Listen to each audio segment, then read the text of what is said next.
Welcome to our podcast, Tech Horizons. I'm Zara, and today we're diving into a fascinating topic that's been making waves in the tech world, artificial general intelligence, or AGI. Joining me is my co-host, Ethan. Are you ready to explore the future of AI, Ethan? Absolutely, Zara. I'm excited to unpack this complex topic for our listeners. Let's start with the basics. What exactly is AGI? Great question, Ethan. AGI stands for Artificial General Intelligence. It's a theoretical form of AI that would have capabilities equivalent to or even surpassing human intelligence. Unlike the AI we have today, AGI would be able to understand, learn, and apply knowledge across a wide range of tasks and domains. That sounds incredible, Zara. But how does AGI differ from the AI we're currently using? Well, the AI we use today is called Narrow AI, or ANI, Artificial Narrow Intelligence. These are systems designed for specific tasks like image recognition or natural language processing.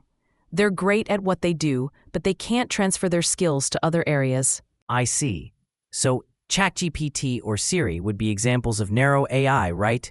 Exactly. These are impressive tools, but they're essentially very advanced prediction machines. They don't have true understanding or the ability to reason like humans do. Got it. So AGI would be more like the AI we see in sci-fi movies, able to think and reason across different domains. That's a good way to think about it, Ethan.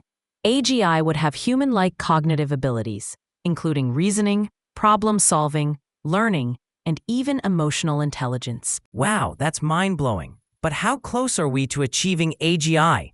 Are there any benchmarks to measure progress? Great questions. There are several benchmarks used to test AI capabilities. One of the most famous is the Turing test, proposed by Alan Turing in 1950. It evaluates whether a machine can engage in conversation indistinguishably from a human. Interesting. Have any AI systems passed the Turing test yet? Not conclusively, no. There have been some claims, but they're generally considered controversial in the scientific community.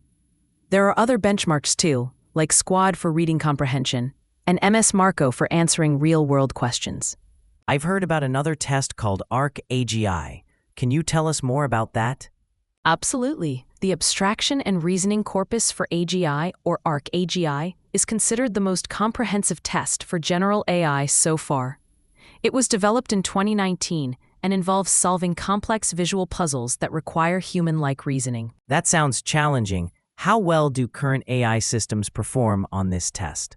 Not very well, actually. While humans can complete about 85% of the tasks, even our most advanced AI models only solve a few percent. It really highlights the gap between current AI and true AGI. Fascinating. It seems like we still have a long way to go. What are some of the challenges in developing AGI? There are many challenges, Ethan. One of the biggest is replicating human-like reasoning and creativity. Current AI systems are great at pattern recognition and data processing, but they struggle with abstract thinking and generalizing knowledge across domains. I can see how that would be difficult. Are there any ethical concerns about developing AGI? Absolutely. There are significant ethical and safety concerns. Some worry about the potential loss of jobs, while others are concerned about the existential risk of creating an intelligence that could potentially surpass human control. Those are some heavy implications. Do you think the benefits of AGI would outweigh the risks? That's a complex question, Ethan. AGI could potentially solve some of humanity's biggest challenges, from climate change to disease. But it's crucial that we develop it responsibly and with strong safeguards in place. I agree. It's exciting, but also a bit daunting to think about. Any final thoughts on AGI, Zara? I think the key takeaway is that while AGI is still theoretical, it's a field that's advancing rapidly. It's important for all of us to stay informed and engaged in the conversation about its development and implications. Well said, Zara. This has been a fascinating discussion. To our listeners, we hope this guide to AGI has been informative and thought-provoking. Thanks for tuning in to Tech Horizons. Thanks, Ethan, and thank you all for listening. Until next time, keep exploring the frontiers of technology.